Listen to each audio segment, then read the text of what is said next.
apa sih seberapa penting, atau ya iyalah seberapa penting lah untuk dalam Mbak bermasyarakat gitu kan, seberapa pentingnya buat Mbak? Yang pasti etika itu adalah nomor satu lah ya. Nomor satu yang harus dimiliki oleh manusia. Kenapa Mbak? Yaitu hal yang paling penting lah dalam hidup gitu.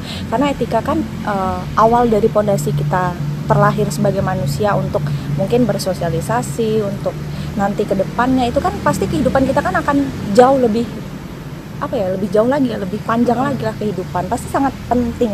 Lebih banyak orang yang ditemui ya Mbak ya? Mungkin lebih ke itu, adaptasi semua itu kan lebih ya sangat membutuhkan etika menurutku. Setuju sih, soalnya ya benar Mbak yang tadi dibilang Mbak, itu etika nomor satu. Karena apa ya, sejak awal pun, sejak kita ini sama orang tua, yang dididik atau yang diajarkan orang tua pertama kali itu kan etika ya Mbak ya.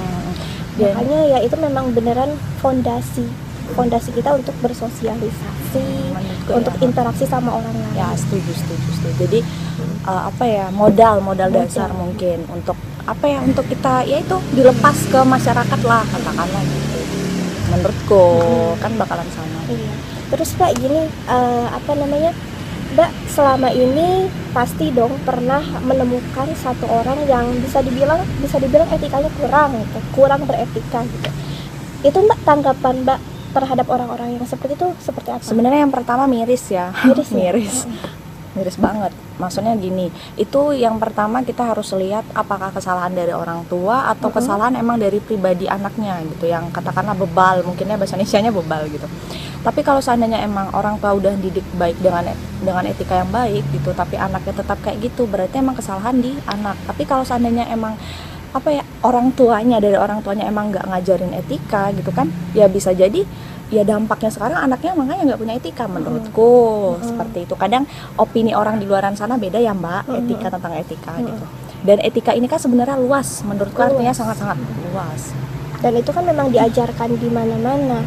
Ya selain di keluarga ya tadi yang diajarin orang tua, itu kan di sekolah juga ada. Sejak SD pun kita dapat, malah sejak TK pun dapat itu etika. Jadi kalau menurutku kalau dari kehidupan di rumah gitu kan, kehidupan keluarga, etika kan nggak harus yang orang tua ini ayo belajar etika kan, nggak harus gitu ya. Tapi memang dari contoh-contoh baik lah dalam rumah tangga, pasti kan orang tua kan ngajarin lah ini yang benar, ini yang nggak benar gitu, ini yang baik nggak baik. Kalau ketemu orang misalnya harus gini, ketemu orang yang lebih tua harus gimana kan gitu ya. Sebenarnya etika dari gitu. Tapi terkadang dengan dengan berjalannya waktu, etika itu kan sangat complicated menurut aku. Misalnya dari chat loh Mbak, bisa loh itu menggambarkan ada etika atau tidak orang chat gitu kan, hal-hal yang kayak gitu. Apalagi kalau kita ngebahas tentang sosialisasi, itu sangat luas, sangat banyak, dan itu gak akan ada habisnya untuk dibahas. Cuma paling tidak kan hal-hal dasar dari etika itu sendiri ya jelas lah, istilahnya mungkin kasarnya maaf diomong ya anak kecil aja tahu bisa membedakan mana yang benar mana yang salah. Itu kan udah termasuk etika juga dong. Iya, malahan berarti anak kecil itu udah bagus dong ilmu etikanya gitu ya menurutku. Tapi kan ada juga orang yang gede, udah besar, bahkan udah tua, mungkin etikanya malahan kalah sama anak kecil. Sebenarnya kesalahannya di mana itu? Coba. Kesalahannya di mana? Coba. Kadang aku bingung juga menghadapi atau ketika menemui jenis orang yang seperti itu. Maaf, maksudnya bukan jenis orang, jenis karakter orang kali ya. Jenis karakter yang jenis orang ya, orang cuma satu jenis kali Mbak, manusia gitu. Ya itu sih ya aku kasihan orang-orang yang nggak punya etika. Itu kan kasihannya dampaknya ke orang-orang yang ditemui dong gitu. Sebenarnya apa ya yang menyebabkan dia kurang beretika? Kalau misalnya tadi yang nggak salah kalau misalnya kesalahannya kalau nggak di pendidikan orang tua, lingkungan dia, atau mungkin di dianya diri sendiri. Berarti kalau misalnya kesalahannya ada di dia sendiri, ada di si anak itu sendiri, ada di orang tersebut yang bersangkutan, berarti bisa jadi karena kondisi atau keadaan dianya ya, kondisinya dia yang memungkinkan ya untuk melakukan hal-hal yang kurang beretika. Masuk akal nggak sih? Ya bener sih, ya masuk akal banget sih. Jadi menurutku lebih ke gimana ya Mbak, etika itu seperti naluri loh menurutku. Jadi nggak harus juga orang berpendidikan baru punya etika gitu kan, nggak juga. Ada orangnya yang maksudnya pendidikan akademik ya menurutku, formal. Tapi kalau etikanya baik, emang itu kan tertanam di hati ya, tertanam di jiwa, tertanam di naluri, pokoknya semua deh. Itu kan kalau tetap etikanya baik ya baik, dia mau dimanapun berada tetap bisa. Tapi ada juga yang memang pendidikannya sangat tinggi tapi etikanya Kurang. nol. Katakan iya Nol nol, deh. lebih parahnya lagi nol. Jangan minus deh ya kali nol gitu. Minus Jadi mungkin gitu. terlalu kejam ya. Tapi kadang-kadang apa ya, kenyataan itu yang bikin sedih ketika si bersangkutan tidak menyadari Tidak bahwa menyadari. tidak memiliki etika. Itu kan Iya. miris, menurut aku sih Miris miris banget gitu. Tapi Kasian. kadang ada juga beberapa orang yang tersadarkan dengan contohnya kemarin aku baru mengalami satu kasus. Ya, apa? Itu ada seseorang yang mungkin tersindir sama status aku di media sosial Yes, gitu kan. yes. Barulah dia di situ sadar kalau dirinya ya kurang ada etika gitu kan.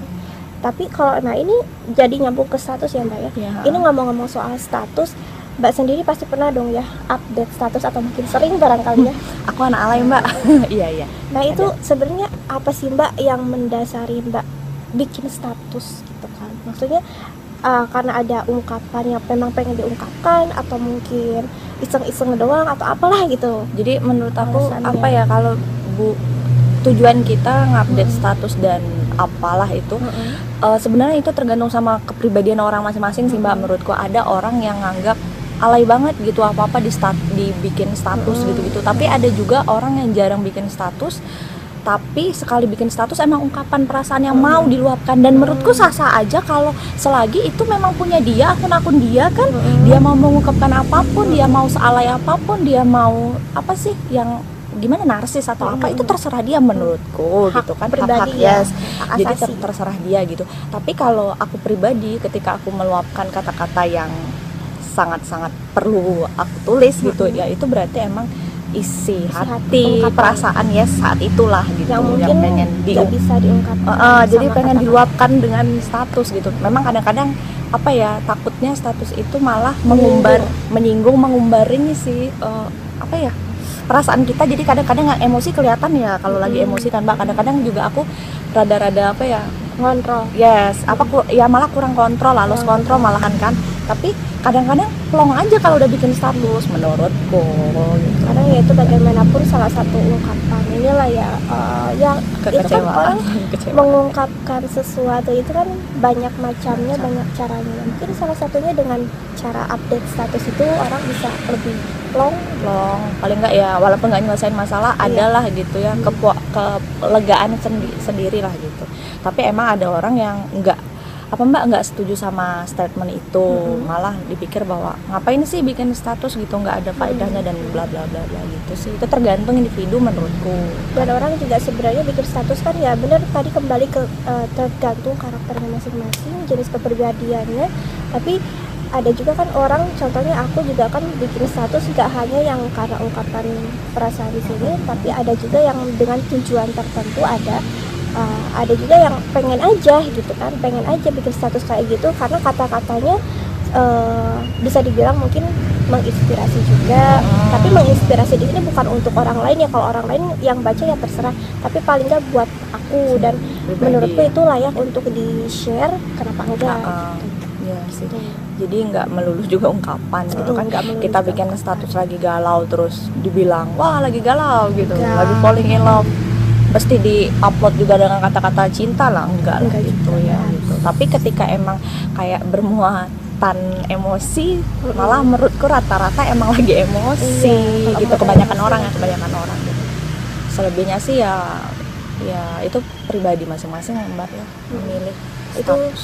cara orang Status, untuk ya. ini. Nggak salah deh menurutku. Nggak salah. Kalau misalnya ada orang di luaran sana berpikiran bahwa ini narsis banget atau apa, ya udah nggak usah diliatin ya, skip aja lah gitu, nggak usah Dan rempong kalau juga. misalnya ada yang tersindir pas ketika baca Oh iya, status orang, pasti. ini kayaknya aku ini gak menutup kemungkinan Iya. ada yang tersindir ya. Ada dong. Tapi ya jangan salah paham dulu ya, kalau misalnya tersindir atau enggak ya itu kan urusan yang baca gitu ya, nggak ada urusannya sama yang bikin status.